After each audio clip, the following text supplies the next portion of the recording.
time to play. Pam's got the tea and the hot buffet.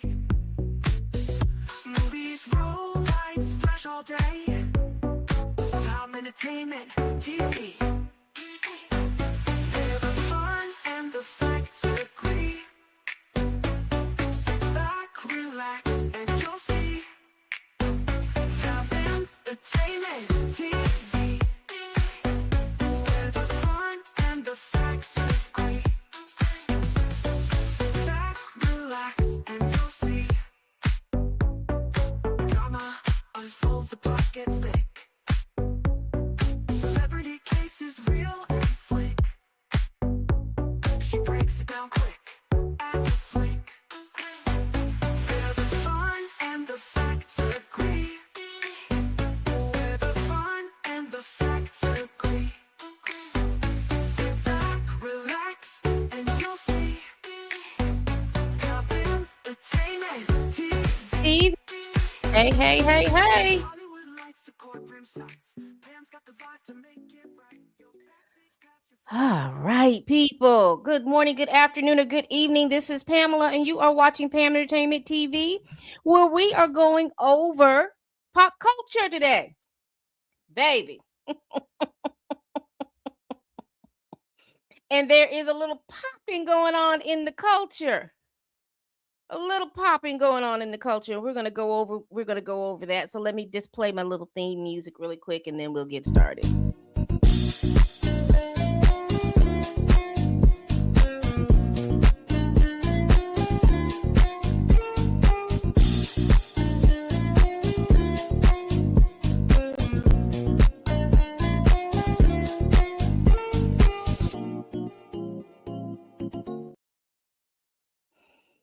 All right, you see the title of this thing. It says here that the Target boycott has been declared to be over by Pastor Jamal Bryant, a prominent pastor out of the Atlanta, Georgia area.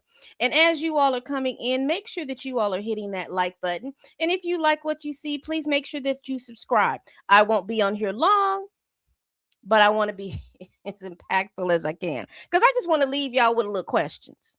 And then you can form your answers. Okay. And here are my two channels. If you're interested in movie and television reviews, please go to PETV Reacts. That's PETV_Reacts. That is where I do my movie and my television series reviews. Also, I review trailers and things like that. I also have a series over there that I'm starting called This Week at the Box Office. And we'll go over the weekly box office movies and see how they're doing and talk about stuff that's surrounding them. So that's a new series that I'm starting over there. But over here, we are here for this pop culture chat. Now, if you are not familiar, when 47 came into office, he basically told a lot of corporations and public entities that if they didn't get on board with him about stopping the DEI and inclusion, he was going to make it seem that they weren't going to get any government contracts. All these things were going to stop. So Target decided that they were going to be one of those corporations, and they stopped their DEI initiatives. And what was that DEI initiatives? They were making a shelf space for Black entrepreneurs, people of color entrepreneurs, all of this, that they would have a designated shelf space on the racks. They decided that they were no longer going to involve that. So what inevitably happened is they did have inventory to sell, but they were no longer going to be dedicating shelf space for those brands. And so what happened is the Black community decided, hey, we're just going to boycott Target and boycott other stores. If you have to go in there, if there's something that you need, because some people use the pharmacy in there and all this other, if something that you need to get in there, no one is going to stop you or beat you over the head. But if you could get something someplace else, do that. If you could support those brands, if those brands have their own websites, and you can buy those products from their website. the boycott encouraged you to do that. The boycott was simply, if you don't have to go into Target, don't go into Target. And that's what happened. And we've seen where it has caused a lot of monies to be lost. Target had been on a downswing, but it kind of went through a free fall for the past year and a half in regards to this boycott. Somewhere, somehow in there, Pastor Jamal Bryant decided that he was going to be the face of it all.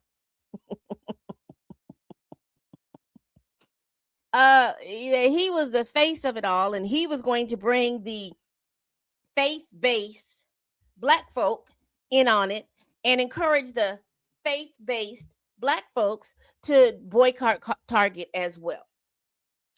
Don't have an issue there. So it's going on a year and a half. He's doing all the big talking. He's decided that he is the face of it. Don't have a problem, honestly. Didn't have a problem with that. I know he's problematic. Didn't have a problem with that. So then I see yesterday that he has called a press conference and he says, oh, the protest is over. It is over, y'all. I need y'all to understand that it is over. So let me share my screen. We get this quick little YouTube video so you all will see what I'm talking about. And again, as you all are coming in, please hit that like button. I surely would appreciate it. High-profile boycott against Hold on. just announced they are ending the year-long protests sparked by the retailer's decision to scale back on some diversity, equity, and inclusion efforts. Let me start it again because it's High-profile against Target just announced they are ending the year-long protest sparked by the retailer's decision to scale back on some diversity, equity, and inclusion efforts. We have not been able to get all that we have desired, but I am grateful for the strides that we have made, for the Target fast that really reflects the faith-based component of this. We are claiming victory. Metro Atlanta Pastor Jamal Bryant, who you just heard from, said that he made the decision to end the boycott after what he called productive conversations with retail giant's new CEO. He also was highlighting the boycott's success for more than a year, with 300,000 people formally signing up for the boycott. Target is not changing any of its policies, but they say they've pledged to fulfill its 2021 commitment to invest $2 billion in Black-owned businesses, more than doubling the number of Black-owned brands on their shelves. all right. We just saw that. So he went in with the new CEO because, again, the boycott was so successful that they rearranged their CEOs and all that other stuff. Okay. So then it got me to thinking, why, oh, why of today? Why yesterday? Why, oh, why? Because my mind runs like that. So all of a sudden, why is Target making this announcement or making these concessions? What's going on? There's something bigger that's going on.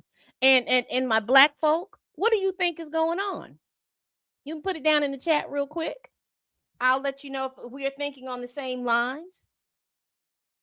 Because there's something going on. And while you all are thinking about that, I'm going to queue up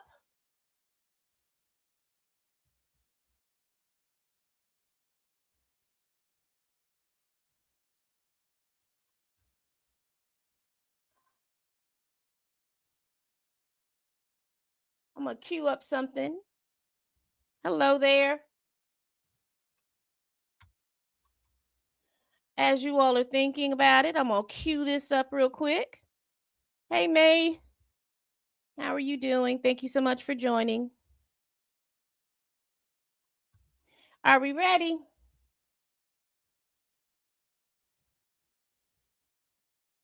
Y'all remember this?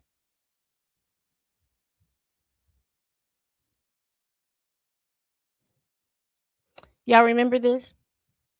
Y'all remember that Richelieu Dennis and Sundial Media or Entertainment Group, was owing the Essence Fest, the Superdome, 400, almost $500,000 in an unpaid bill for them using the Superdome last year, because Essence Fest last year didn't make the money that they thought that they were going to make this year, because they weren't paying attention to the fact that it has been a slow decline. But I'll probably do a whole nother video in regards to that.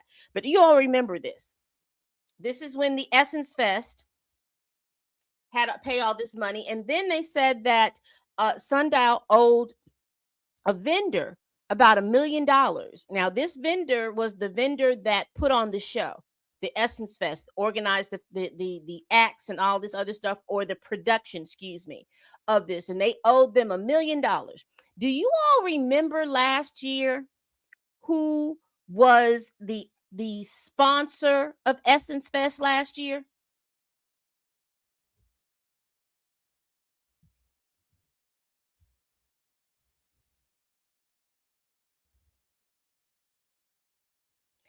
Target.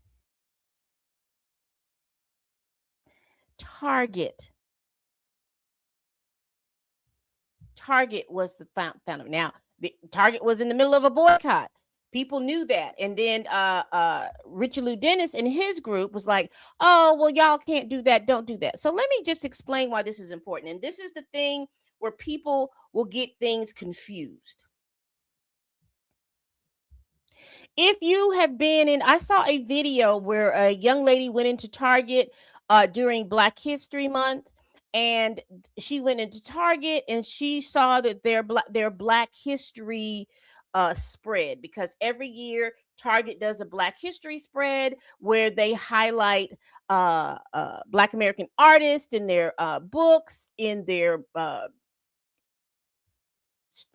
clothing, all these little different things. They highlight these things. She went in there and she was like, see, they've got Black history stuff out, and they've got all this stuff that's Black. So let me say this, because again, I'm saying this to show what is going on, where there is a dichotomy.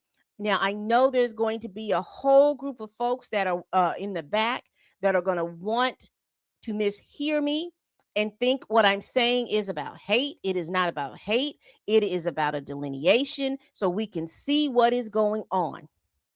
When she went into this Target, the designers were African. All the spread that she showed on that shelf were African designers. Now, let me be very clear, because I think people in the back want to mislead us. There is a difference between being Black American and being of African descent, being African. There is a difference. And you want to know how we know it's a difference? Because continental Africans have told us for for decades that there is a difference. See, it hasn't been until 45 and 47 has gotten in here. Now, all of a sudden, there is no difference, but there's always been a difference. Culturally, we are different. Not a good thing, not a bad thing. It just is what it is. Follow me here. I just need you to follow me here. So we see that Target is sponsoring, because I will tell you there's this thing called flat blackness. And basically what that is that everyone thinks that just because you look like you have the same skin complexion, that culturally you're the same as well, when that is not the truth. People from Nigeria have a culture, rich, but they are different from people from Ghana, who have a rich culture, who are different from Black folk from the Caribbean, who have a rich culture, who are different from folks here in the United States of America that have a rich culture. Now, I know people get to scratching their heads, because a lot of Black immigrants have come to the United States of America, and they're wanting to fit in, and well, They want the benefits, if there are benefits of being Black Americans, but they don't want the blues of what it is to be Black American. And I don't know if I explained that very well, but I'm just going to continue. So, why is that important? So, Target was the festival sponsor last year. Essence Fest, which used to be owned by Black Americans, it was sold to a white organization or company, and then Richelieu Dennis, who is Liberian, he purchased it. So now Essence is African owned. All right. And you remember I told you what's going on in Target right now is that more African brands are being put forth.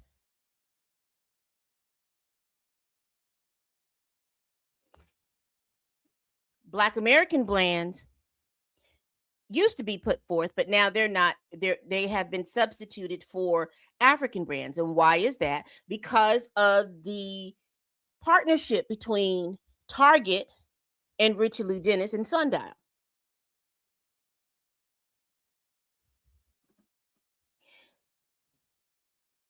So why is this getting back to Jamal? Jamal. Oh, Jamal. So let's see what's going on now.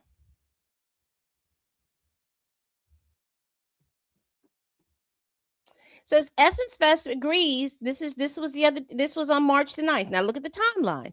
On February 16th, let me go back to this thing so we can get this timeline right. On February 16th, when this article, Essence Fest organizers under fire over unpaid bills, news shows up, right? That's February 16th. Then, quietly, around March 9th, we get the Essence Fest agrees to pay contractors for last year's festival as it plans for the July event. This is an article written by Jake Patterson for the NOLA.com. So let's read this article really quickly.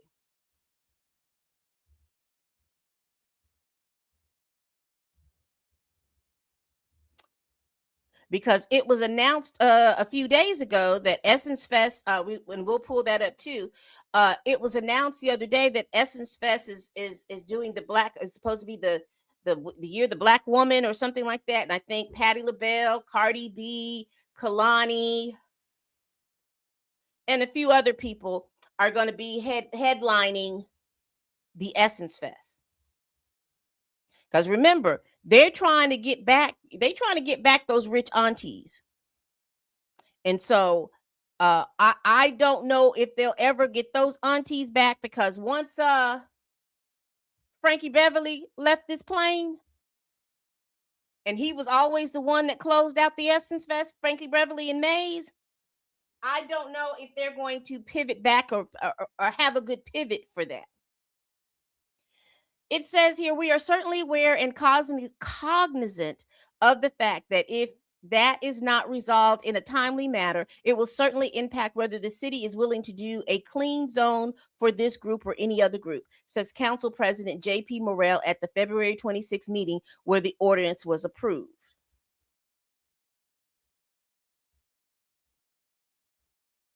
Looks like we're missing a part of this article, but let's continue. In a statement Thursday, Sundial Media, which purchased Essence in 2018, said it had inked agreements to pay 3 production companies for thousands of hours of work they put into last year's festival nearly 8 months ago. The company said it always planned to play up, but it took time to work out our lingering discrepancies. It worked out a payment plan with the Ernest M. Morrell Convention Center in February. Because what we learned from this article is that usually anybody that rents out or leases out that stadium, they have 30 days to pay that bill. And they have had that bill on hold for almost a year.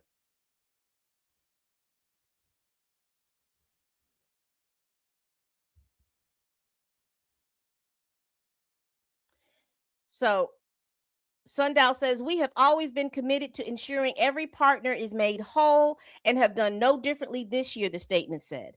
Essence said it was moving ahead with planning for this year's festival and would make major announcements this week about the event and about the lineup. Essence gave a first peek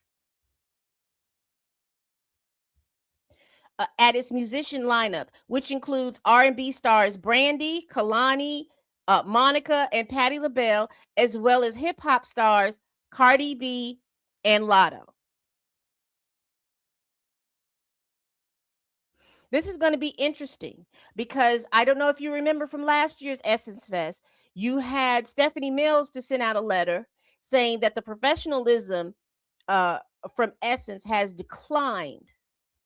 And she was so upset about it, she had to write a letter about it.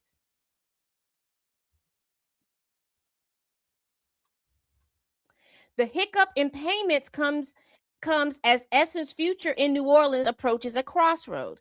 The festival's 5-year contract with City Hall, the Convention Center, and Caesar Superdome expires at the end of the year. Now, we found that out last year because they are in efforts in work of taking the Essence Festival to Nigeria, because they're saying that that's the market they want the Essence Fest to tap into.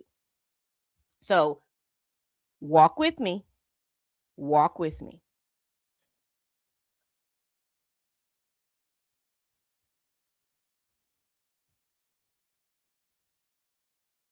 Walk with me.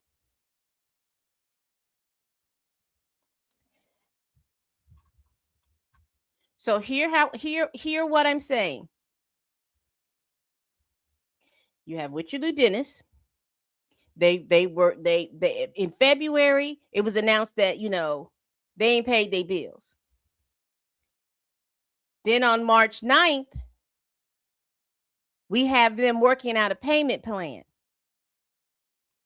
And then we have Jamal Bryant come out yesterday or the day before yesterday talking about the boycott has ended. Now, I saw something today. Somebody had mentioned, well, maybe Target paid because, he met with the CEOs and things of Target, and maybe that they paid.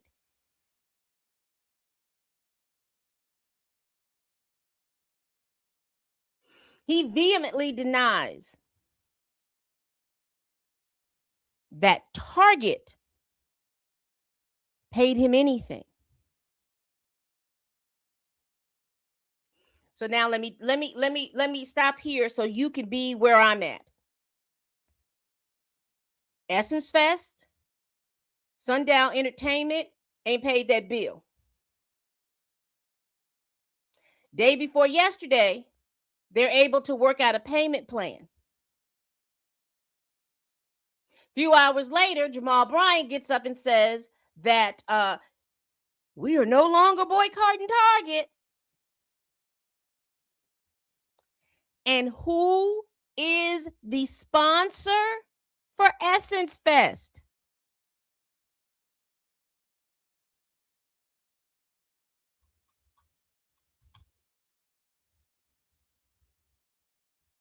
Who's the sponsor for Essence Fest?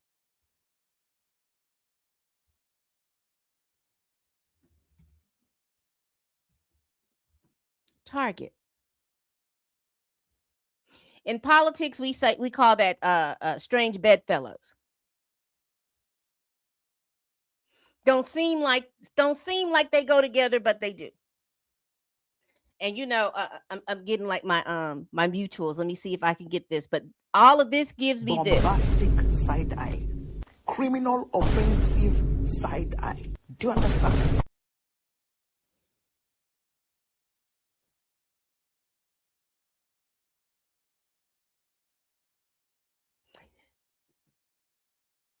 I don't think Target paid him. I'll agree with Pastor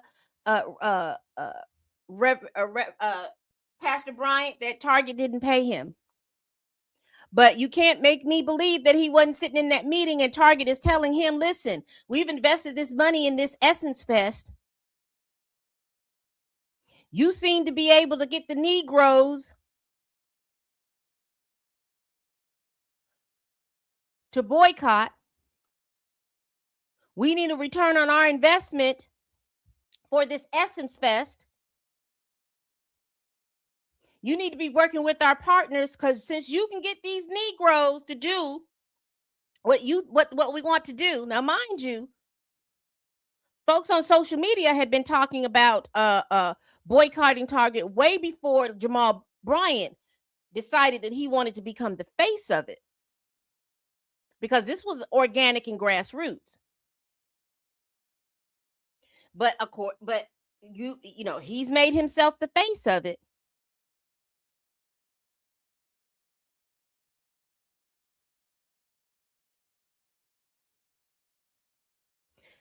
You need to see if you can get these folks into Essence Fest. We need these people. If you can move these types of mountains, we need to get these people into Essence Fest. So you need to tell them, tell those Negroes to stop protesting, that the boycott is over. They'll listen to you.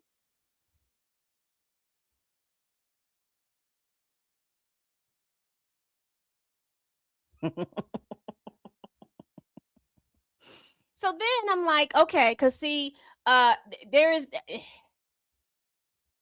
pastors are not like pastors of old. There has to be something that pastor's gonna get in order for all of this effort to be made.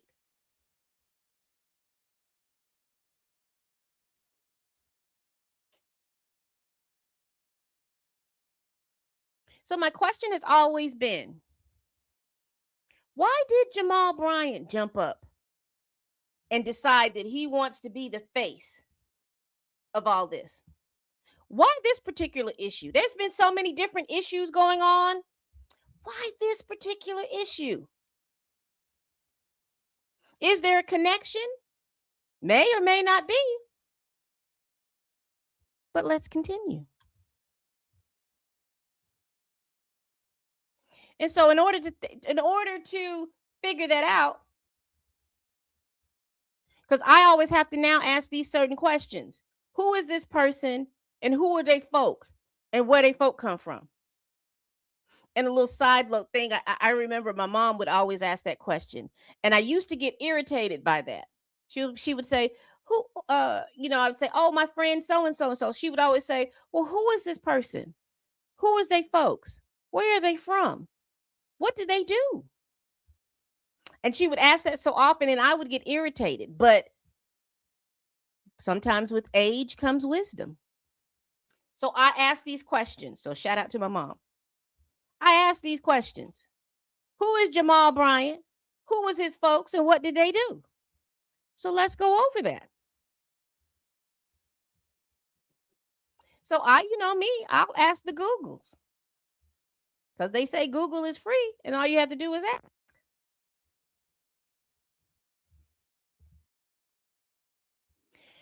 So he's an American pastor. He was born in 1971. He is a high-profile megachurch pastor. He's known for his social activism and for appearing on the reality series The Real Housewife of Potomac, because he was once married to Giselle Bryant. Okay. His father is John Richard Bryant, who was a bishop in the AME church. I need you to hold that for me just a second.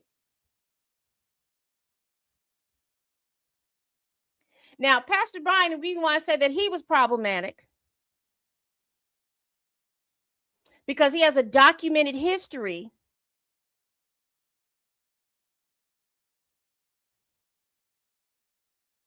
of thinking with the head betwixt his legs instead of the head between his ears.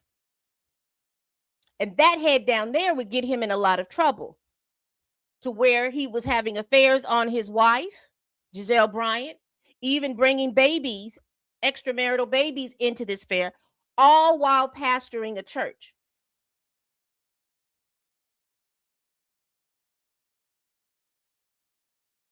I'm not as big on all the things that he's done as far as the social activism, but I have seen his face when incidents happen. I have seen his face in those spaces. I've seen him standing next to Benjamin Crump. I've seen him stand next to Al Sharpton. I've seen him in those spaces.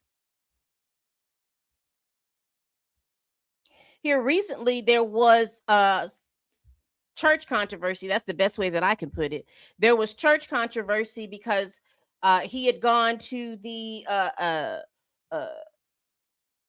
United Negro College Fund, I think it was, and his wife wore one of those illusion dresses. And like I said, it's church controversy because the church sister says, no, ma'am, no, Pam, that dress was not appropriate.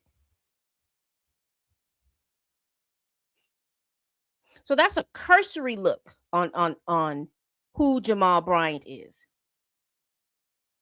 So then I asked who his folks, because remember my mom would ask you, well, who are their folks and what do they do? Well, we find out that both of his parents were pastors in the AME church, the African Methodist Episcopal Church. And they were church leaders who served as bishops, overseeing districts where? In African nations such as Liberia, Nigeria, Sierra Leone, and the Ivory Coast. Shout out to them.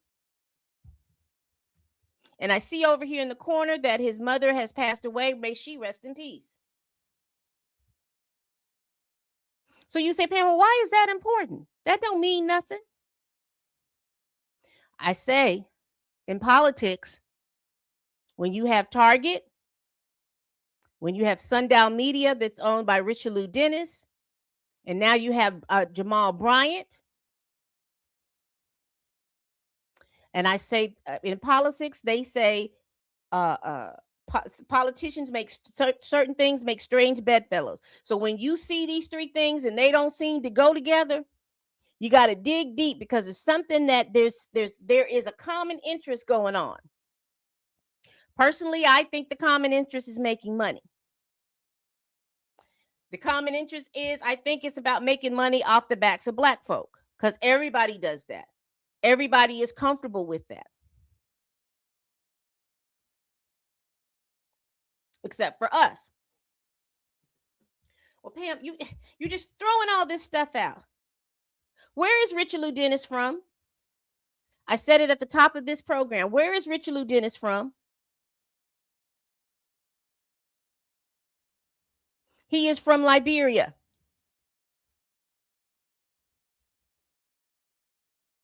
And remember, we just saw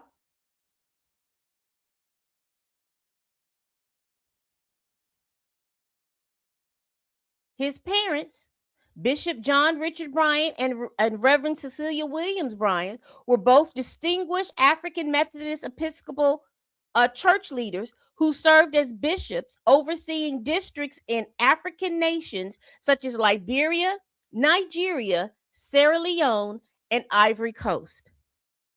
Now we find out that Richelieu Dennis's family was a very prominent family in the country of Liberia, in the capital of Liberia.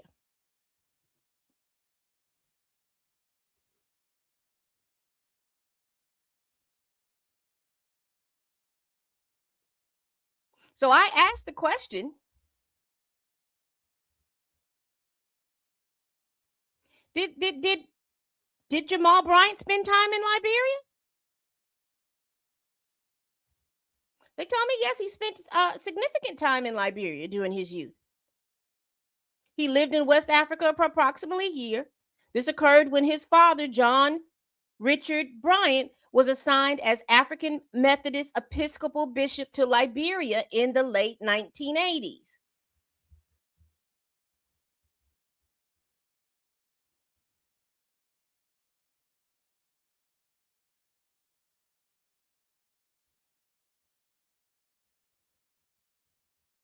Liberia has played a recurring role in his family's ministry and personal history. Jamal Bryant's father, Bishop John Richard Bryant, served in Liberia twice, first as a Peace Corps volunteer in the mid-1960s after graduating from Morgan State, and later as a consecrated bishop of the 14th Episcopal District starting in 1988. His mother, Dr. Cecilia Williams Bryant, was also heavily involved in the region, founding primary schools and centers for women in Liberia during her 40-year ministry. Jamal Bryant continues to engage with the African diaspora through his current leadership at New Birth Missionary Baptist Church and various initiatives, such as leading groups trips to countries like South Africa and Greece.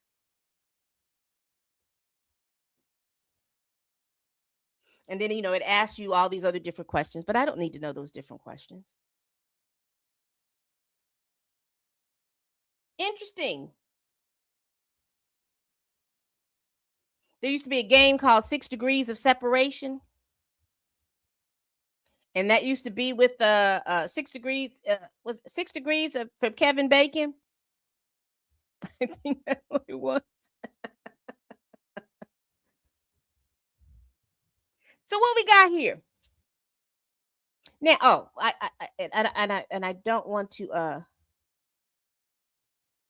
so I did ask the question because I want to be fair in what I said. I said, does Jamal Bryant's father have connections with the Richelieu Dennis family in Liberia? They say they couldn't find any direct evidence.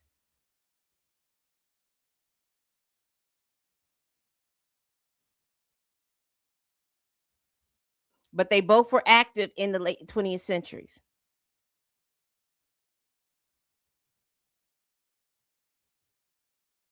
All right.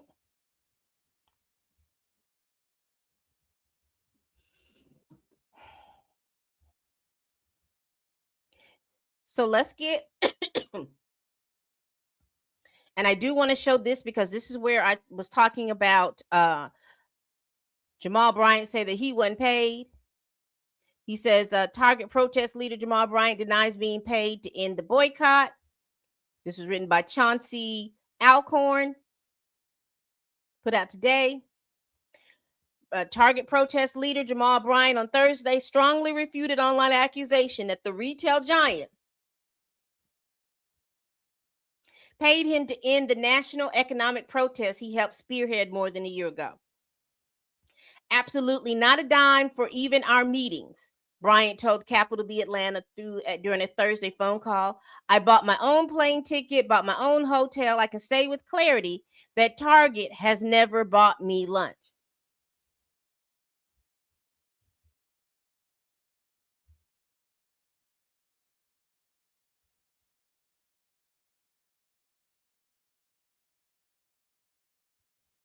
He's been accused of deliberately conflating the Target fast with the national Target boycott started a month prior by Minnesota-based activists Monique Cullors Doty, Nikema Levy Armstrong, and Jelani Husson of CAIR.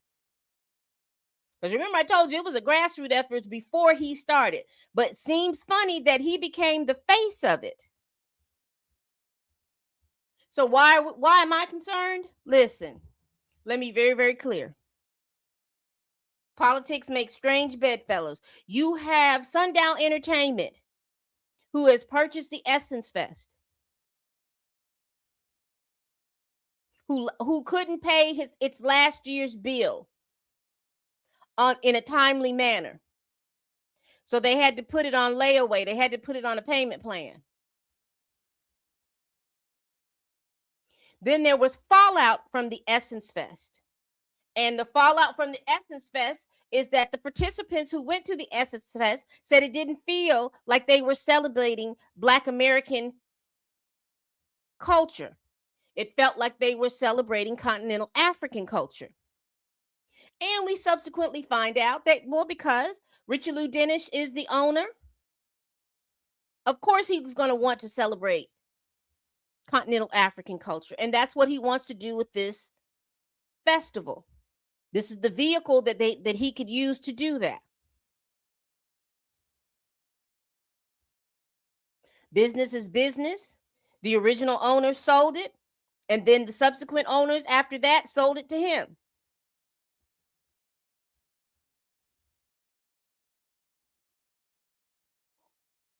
At the end of this year, he no longer has the 5-year lease on the Superdome in that block of time, which is in July. He has said in numerous occasions, Richard Lou Dennis has said in numerous occasions that he's wanting to take the festival over to Nigeria. And he's hoping that the rich aunties, the rich black aunties, are going to spend their money and go over to Nigeria to celebrate continental African culture at the Essence Fest.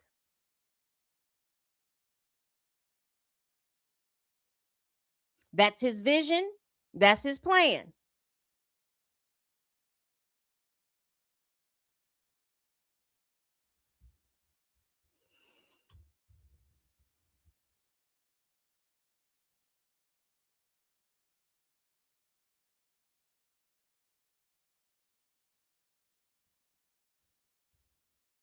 So he wants to make sure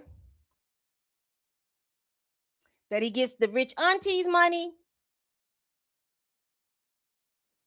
the millennials, and the Gen Zers. He wants their money so that he can pay these bills and then have enough money to reinvest this festival over in the continent of Africa.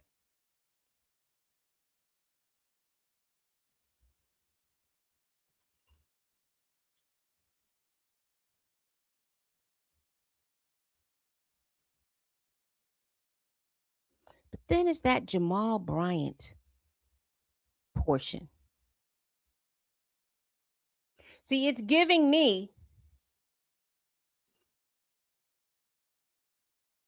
because the one thing I know about AME pastors and bishops, that they do spend a lot of time making connections in the political realm, in the cities wherever they're living in, making those connections, talking to the wealthy and talking to the poor of the people.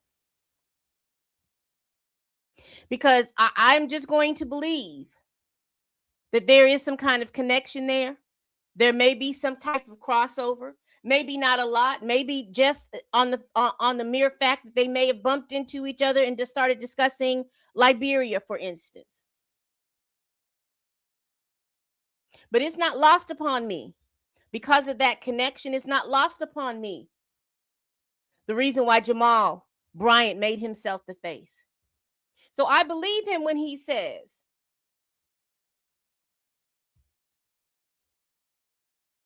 Target ain't paid me nothing, because Target may not have paid him. Sundial could have paid him. And again, I don't know these folks personally or professionally. These are my opinions, not statement of facts. Everything I say is allegedly. I'm just trying to connect these little dots.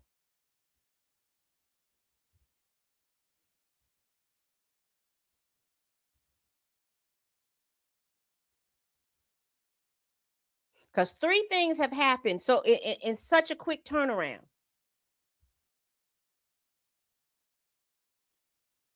Because July is slowly creeping up, and they're getting ready to do pre-sale tickets.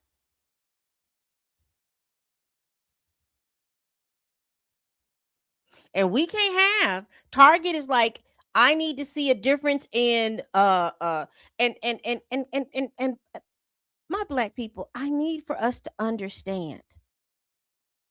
We have got to get ahead of, and we can no longer afford to people to use who we are in our culture to benefit them and we not benefit from it. So yes, is there a boycott? But listen to what it's doing. Their sales are plummeting. So they're going back into history thinking, look at the Negroes. They need a leader. We got to put this leader in front of them so it can tell them to do or to stop doing something. Because remember, I told you it was a grassroots effort.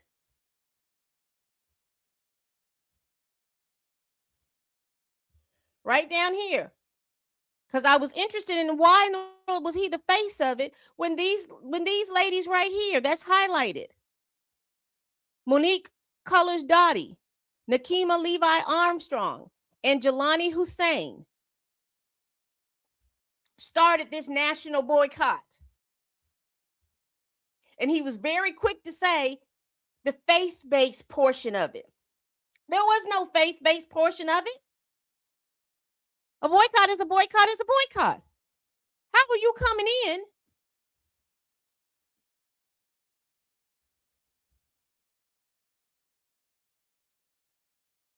and taking over?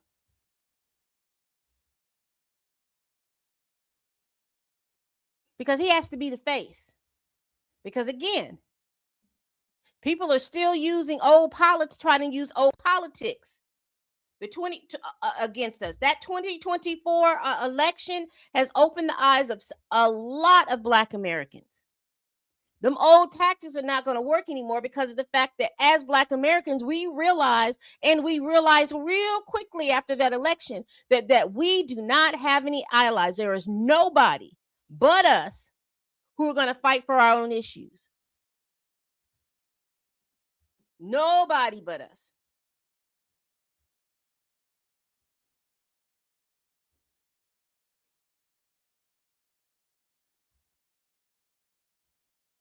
You can no longer pander to other groups and assist other groups with doing stuff because there is no reciprocity. They are used to you doing it. They're used to you going out and boycotting for them. They're used to Black Americans putting forth all of that labor. And then there has been no reciprocity. So why is this any different? Why is this any different from the old play? We need to get a face. See, these three ladies, people don't know these people. They really don't have a face to this, but we all knew as Black Americans that this was grassroots. This was all across social media. And my conspiratorial mind is, and particularly it was grassroots, and it was particularly on TikTok.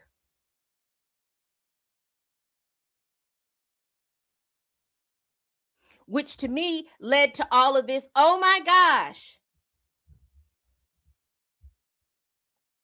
The Chinese are taking over. They're getting your information. Ellison is getting your information. Doge has your information. I just saw an article where one of those Doge workers went to a new employer and was trying to show him that, hey, I got 500 million. I've got 500 million of pieces of information on U.S. citizens. Social Security numbers, date of births, all kinds of little different stuff that we got from the Social Security Administration when we went through there trying to pare down waste. But let me not go on a tangent here. Because see, these ladies are grassroots. Very effective, I might add. So shout out to you all. So Pastor Jamal Bryant jumped up and made himself the face because again, something's got to be in there. And things make strange bedfellows. Because why is Jamal Bryant, whose father was a bishop in AME Church in his district, included Liberia, Sierra Leone, and the Ivory Coast? You don't think that somewhere, somehow, the Bryants and the Dennises didn't cross paths at a luncheon, at an event? Because out of all the pastors,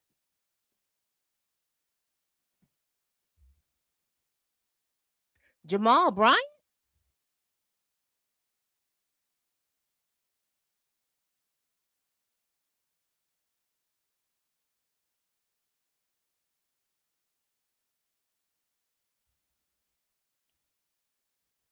So this is what I would tell you. All this stuff is starting to make it's starting to make perfect sense. And it's also making perfect sense that me, myself, I'm not spending any money. Like I said, if you have to go to Target for something, go to Target for something. But if you can find it someplace else, or you can support these Black-owned businesses, do that. Now, Target said that they're going to continue their Black initiatives. But are they Black American issues? Or is it this flat Blackness is going to be for any and everybody who has the same skin hue as I do? These are the questions Black Americans we have to ask. We have to start asking.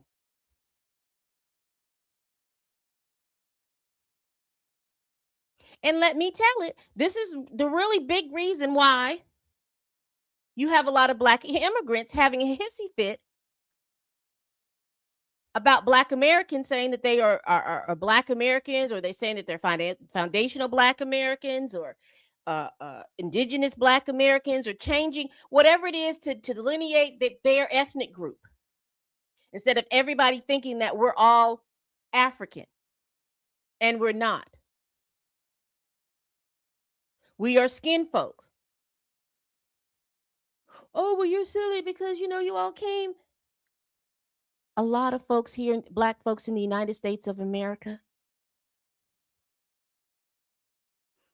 are not tracing their lineage all the way back to Africa, because they've been over here for 500 years.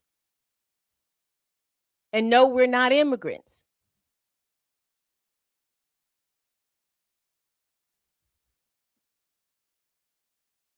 We're Black Americans. You don't want to be African. That's because we're not. That's disrespectful to the continental Africans. Can you imagine me as a Black American going over to Ghana and say I'm from Ghana when I know I'm not, and they know I'm not? That I'm from Nigeria when they know I'm not, and I know I'm not?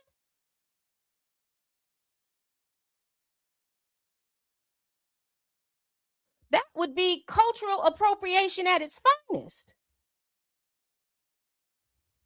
So why then in turn would they come over here and do the same thing? They shouldn't be. But again, and they didn't, and they haven't. It's just interesting that when 45 and 47 came into office, all of a sudden, we all Black. Prior to that, me no Black, me no Black, me no Black, me not you. You slave baby.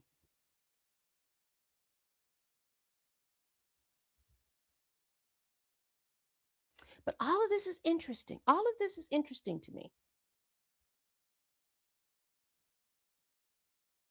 So now, the quote unquote face has said, hey, the church's fast against Target is over.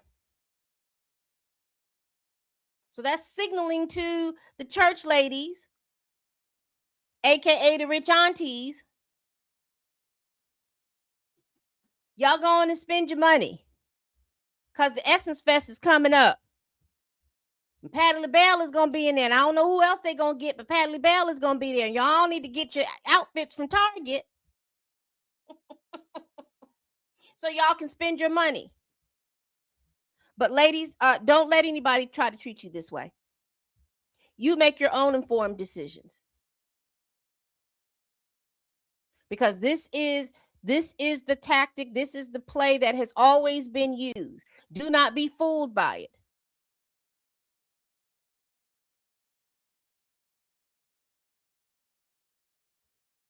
If you want to see Patti LaBelle does concerts all year long. She's on Ticketmaster. Support Patti LaBelle there. Brandy and Monica just did a nationwide tour. Support them. Go to their tour. I don't know if they're still on tour or not. They had a very successful tour. Go to their tours. Same way Cardi B is in the middle of her world tour. I don't know what Lotto is doing. I don't know what Kalani is doing. But I think Kalani, if I'm not mistaken, was an opening act for Brandy and Monica. You can support those women by buying tickets to their own concerts.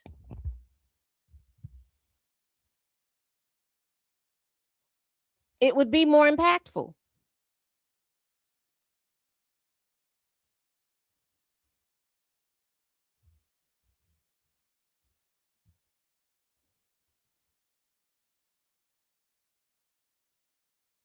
And this is supposed to be, it says here, let me share this real quick with y'all.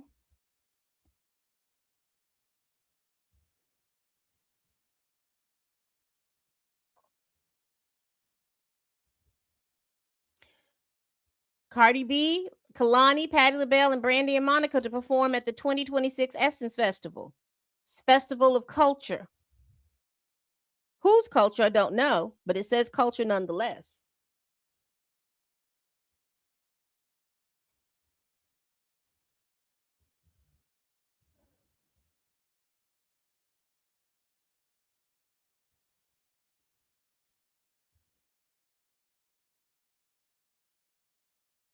I'm just going through here.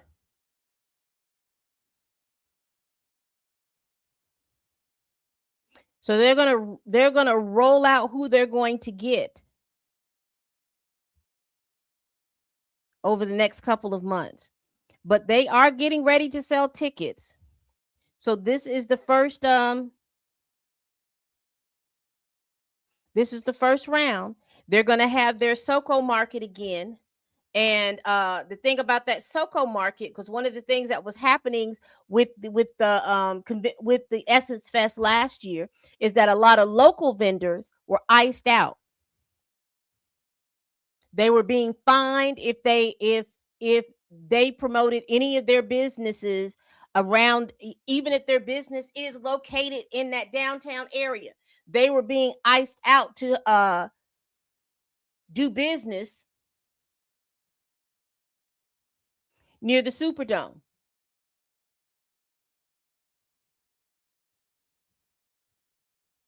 Because they want you to all be in this marketplace.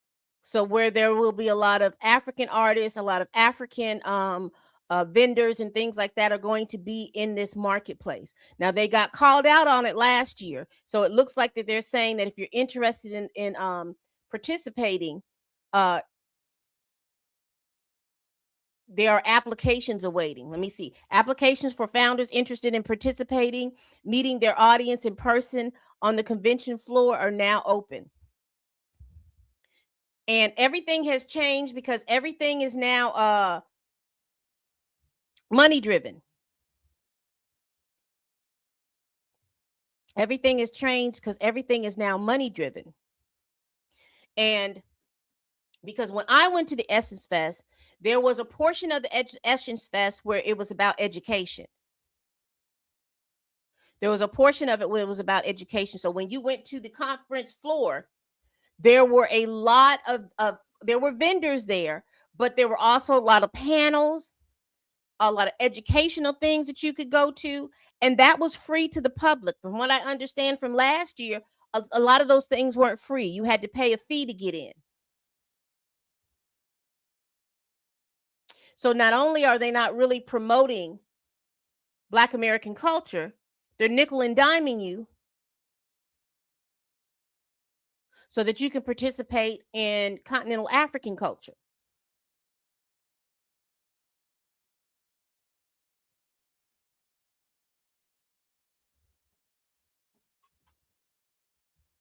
So, once again, if you started this boycott at this national Target boycott at the behest and the social media push from Monica Colors Dottie, Nakima Levi Armstrong, and Jelani Hussein of CAIR, CAIR, I will tell you to continue that. Jamal Bryant made himself the face of the faith-based initiative, but it was just basically to muddy the waters because people were not going to be trying to figure out who was who. He was making it like both of them were the same when they're not. Hey, Torian. He was muddying the waters to make it seem like the national issue. He was the face of this issue when he was not. He had his own little issue. He had his own little segment. And I think it was, like I said, politics makes strange bedfellows. I believe, like I said, these are my opinions. These are not statements of fact. But since I found out that Richard Lou Dennis is from Liberia, since I have found out that Jamal Bryant father was a bishop in the AME church and his district was Senegal, Sierra Leone, Liberia, and the Ivory Coast, there's no way that you're not going to make me believe that the Dennis family and the Bryant family did not cross paths. And who is the festival sponsor? Main sponsor? Who is Essence Fest's main sponsor? It is Target. So now you've got Target, you've got Richard Lou Dennis and Sundial, and you have Jamal Bryant. Strange bedfellows.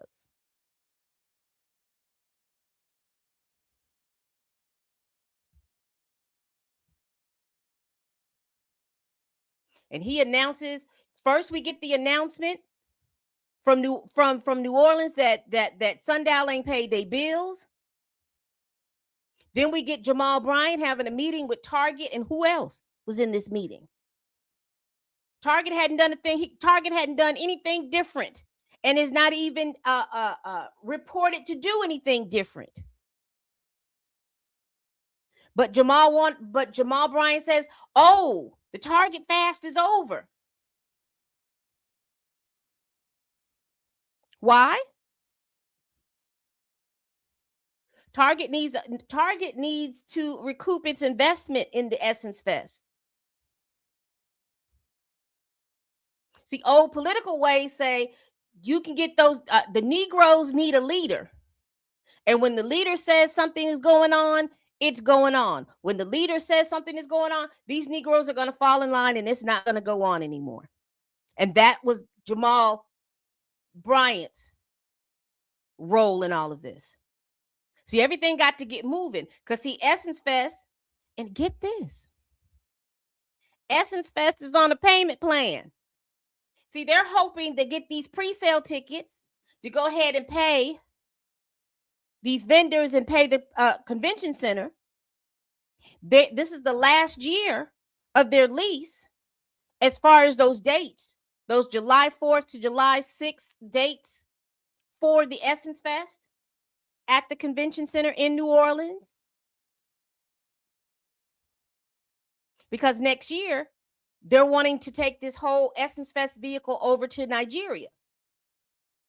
And see, what they need is for the rich aunties and the black women to follow them.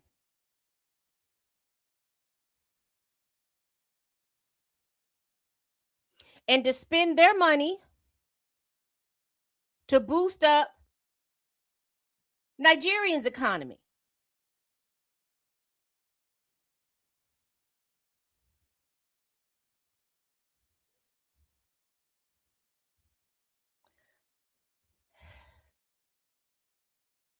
Of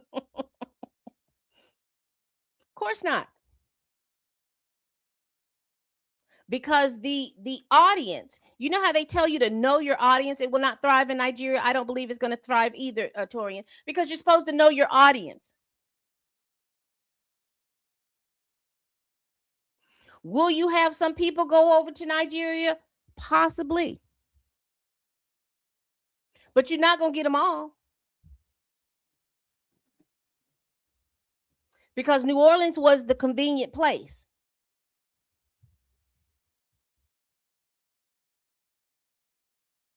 It was pretty much centered.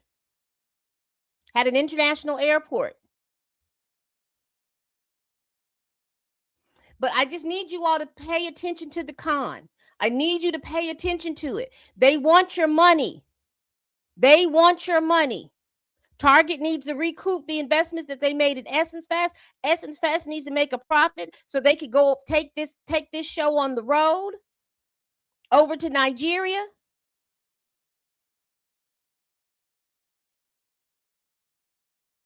And they found the best performance artists in Jamal Bryant to be the face of it. So once again,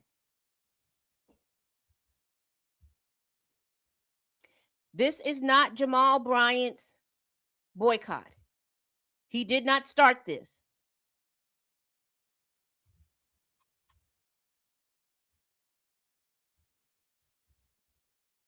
He hopped on like a parasite and used different wording to make you believe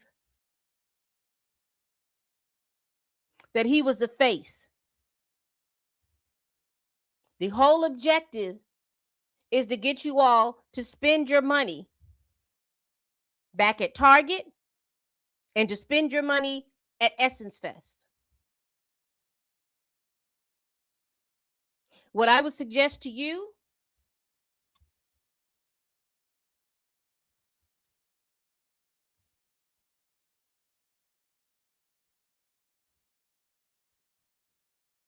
is to look up National Target Boycott that was started, and I'm going to keep saying their names, because how dare he try to co-opt this from what it appears to be, I don't know all of them, what appear to be Black women, with Monique Colors Dottie, Nakima Levi Armstrong, and Jelani Hussein.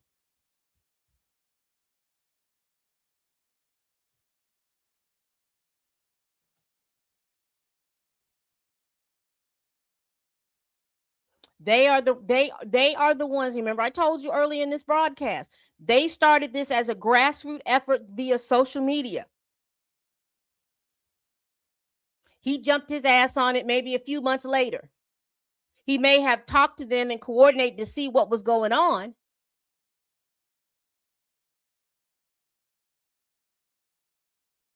And just to make a difference, but something that you probably wouldn't pay attention to. And that is why it's so important, ladies and gentlemen, to listen to what people are saying to you, so that you can make a good decision, and then watch their actions behind what they say. Because he's talking, oh, this is faith-based. I did a faith-based fast.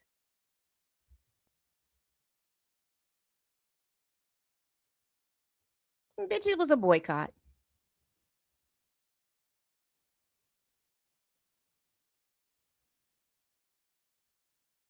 It was a boycott. And you jumped on it because I think it was coordinated way back when for you to jump in there and then become the face. Because again, people still think that Black folks of today are operating in that same mindset that Black folks operated since the passage of the Civil Rights Bill. These folks, these Negroes need a leader. Jamal, you be the leader. You keep talking about you putting your foot on Target's neck. And then at the right time, you're going to come out and say that the boycott is over. And that's what was done. But these are the young ladies that have started this boycott. Keep putting your foot on Target's neck. If Jamal and his church want to go to Target, that is their prerogative. But what he's not going to do is get out here on national TV and try to overtake a boycott that he is not in control over.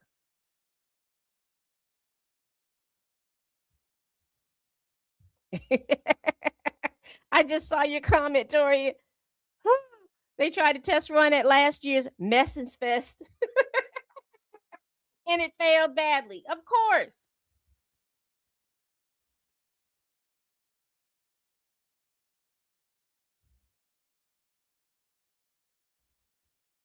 You can't give your consumers steak and give them steak every year and do it every year where you're perfecting and making that steak is so yummy and beautiful and delicious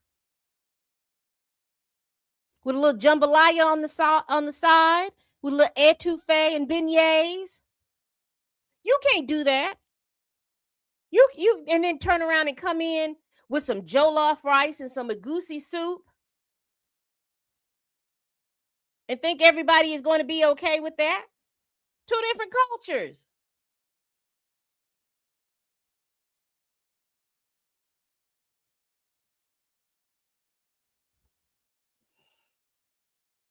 So let me just finish up here. Let me finish up what I'm going to say here. Jamal Bryant made himself the face of this faith-based fast where he was trying to, in essence, in my opinion, co-op the national Target boycott started by Monique Colors Dottie, Nakima Levi Armstrong, and Jelani Hussein of CAIR, Kair.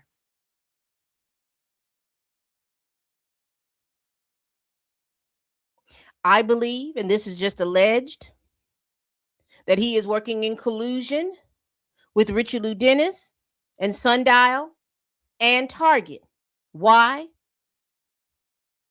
Target and Sundial are working together because Target is the sponsor and has been the sponsor and supposed to be the sponsor until next year of the Essence Fest, one of the main sponsors of the Essence Fest.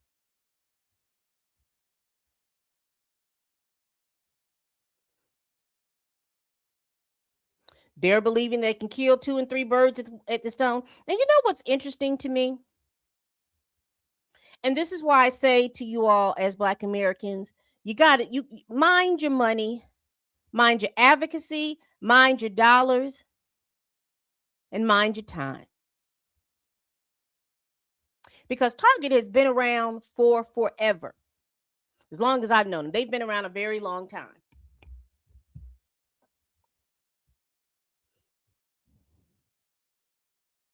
Isn't it interesting when Black folks stop doing something, how companies lose a lot of money? Why is that? Is that saying that Black Americans spend a lot of money in certain places?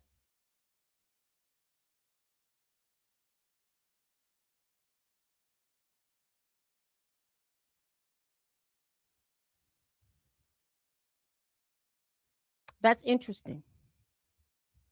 But again, let me go over and let me be clear. The National Target boycott was started by Minnesota-based activists Monique Colors Dottie, Nakima Levi Armstrong, and Jelani Hussein of CAIR. They were the grassroots effort. They were on Target. They were on TikTok. They were on Instagram. They were on YouTube.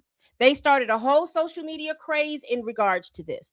Jamal Bryant made himself the face, and then he wanted to make sure that you turn toward it by using certain buzzwords that work in the Black American community. We're fasting. This is a faith-based initiative. Again, you let me tell it. Now that I realize that there is possibly a connection between Jamal Bryant and Richard Lou Dennis, which had to do with Jamal Bryant's father, who was a bishop with the African Methodist Episcopal Church. And his district covered Liberia, Sierra Leone, the Ivory Coast.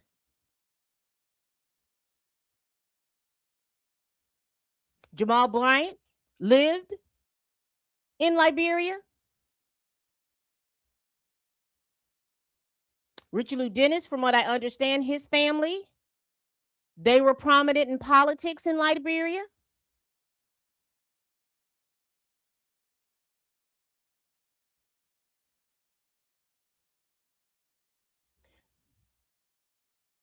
All of a sudden, he's made himself the face. Here you have Richard Lou Dennis and Sundial. Sundial is working in partnership with Target. Target is a main sponsor to the Essence Fest, in which Sundial Media, Sundial Incorporation owns. Sundial owes the city of Louisiana, the Superdome, $500,000. And they worked out a payment plan for that so that they can have the Essence Fest for this year.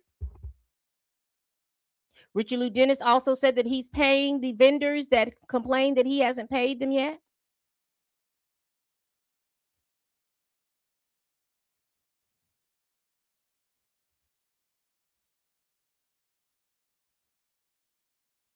Now, when all that business has been tied away, the only thing that's needed is y'all's rich aunties and your aunties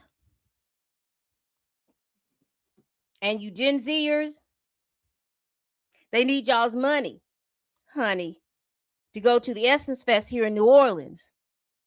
And they're bringing out acts like Patti LaBelle and Brandy, Monica, Kalani, Cardi B. Supposed to be the year of the woman. Why is that? Black American women spend a lot of money. Hair care products, clothes, nails, and entertainment.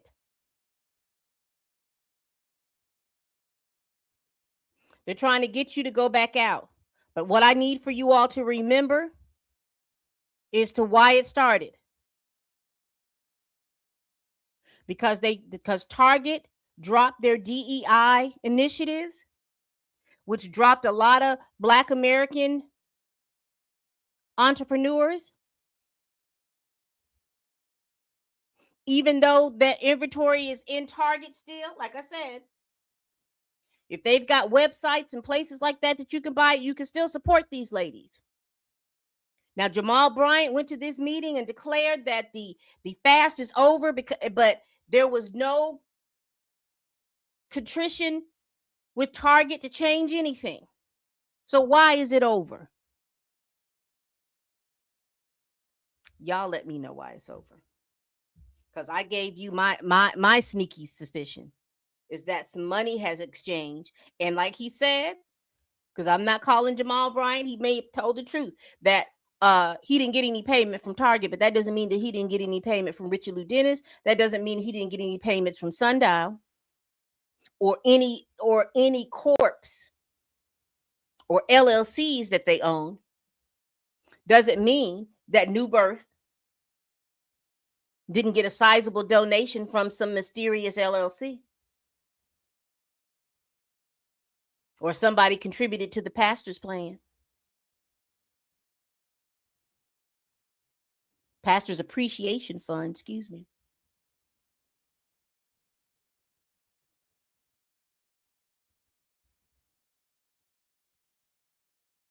Hey, Lauren. How are you? But that's all I got, y'all. I still say continue to boycott because, like I said, it was a grassroots effort. Jamal Bryant only made himself the face of it. I think that there's some politics and money going on behind the scenes, in which why he said it, because you remember just what last month he was talking about keeping your foot on their necks. All a mess. All right, people, we do this every week. Please like, comment, and subscribe. Please share this video if you care. Y'all continue what y'all doing. It's a grassroots effort. Once again, started. It's the National Target Boycott, started by Minnesota-based activist Monique Colors Dottie, Nakima Levi Armstrong, and Jaylani Hussein of CARE. Keep your foot on their necks. And once again, they're going to be pulling out the acts that are going to be at Essence Fest. If these particular acts are in concert anywhere here in the United States, support them in their own concerts. I can't tell you where to be, but we finna get up out of here. So please tell a friend, tell a kin, tell a coworker that you can't stand that I'm over here making these videos. And as always, people, bye-bye. Mind your advocacy, mind your money, and mind your time.